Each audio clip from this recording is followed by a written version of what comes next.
Hello बच्चों, चलिए हमारा प्रश्न देखते हैं। हमारा प्रश्न है ग्लाइकोलाइसिस तथा क्रेब चक्र को जोड़ने वाले संयोजक अणु का नाम बताइए।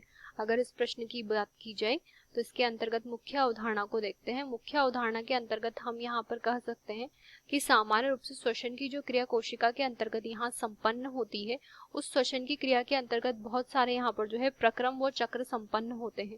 श्वसन की क्रिया के अंतर्गत यहाँ पर एक क्रिया संपन्न होती है जिसे हम ऑक्सीश्वसन कहते हैं, और जो ऑक्सीश्वसन होता है इसके अंतर्गत ऑक्सीजन की पर्याप्त मात्रा होती है, यानी कि ऑक्सीजन की उपस्थिति में होने वाला जो श्वसन होता है वह ऑक्सीश्वसन कहलाता है।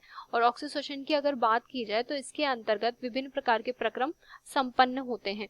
अगर हम यहाँ बात करें ग्लाइकोलाइसिस की, तो ग्लाइकोलाइसिस जो क्रिया होती है इसका अर्थ होता है कि इस क्रिया के अंतर्गत ग्लूकोज जो होता है उसका यहाँ पर जो है आंशिक अपघटन, आंशिक ऑक्सीकरण संपन्न होता है। तो ग्लूकोज का जो आंशिक ऑक्सीकरण यहाँ पर संपन्न होता है, उस आंशिक ऑक्सीकरण के कारण यहाँ पर जो ग्लूकोज होता है वह रूपांतरित हो जाता है पायरुविक अम्ल में। तो इस क्रिया के अंतर्गत हम यहाँ पर कह सकते हैं कि ग्लूकोज का यहाँ पर जो है आंशिक ऑक्सीकरण संपन्न होता है, जिसकी वजह से जो ग्लूकोज यहाँ पर होता है यह ग्लूकोज जो है रूपांतरित हो जाता है पायरुविक अम्ल में। अब अगर बात की जाए पायरुविक अम्ल की, तो यहाँ पर जो पायरुविक अम्ल निर्मित हुआ है यह यहाँ पर अगली अभिक्रिया में प्रवेश कर जाता है, जिसे हम लिंक अभिक्रिया के नाम से जानते हैं।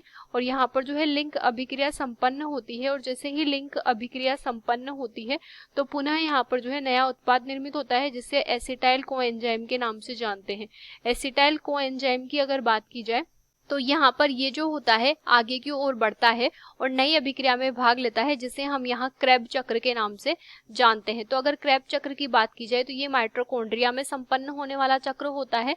तो अगर बात की जाए यहाँ पर ग्लाइकोलाइसिस व क्रेब चक्र को जोड़ने वाले संयोजक अणु की, तो हम कह सकते हैं कि ग्लाइकोलाइसिस तथा यहाँ पर ये जो प्रक्रम संपन्न हो रहा है ग्लूकोज से पायरुविक अम्ल का, तो ग्लाइकोलाइसिस से लिंक अभिक्रिया होते हुए जो यहाँ पर संयोजक अणु बना है वो एसिटाइल कोएंजाइम बना है, जो क्रेब चक्र व ग्लाइकोलाइसिस को जोड़ने का कार्य संपन्न करता है। आशा करते हैं आपको ये प्रश्न समझ आया होगा। धन्यवाद।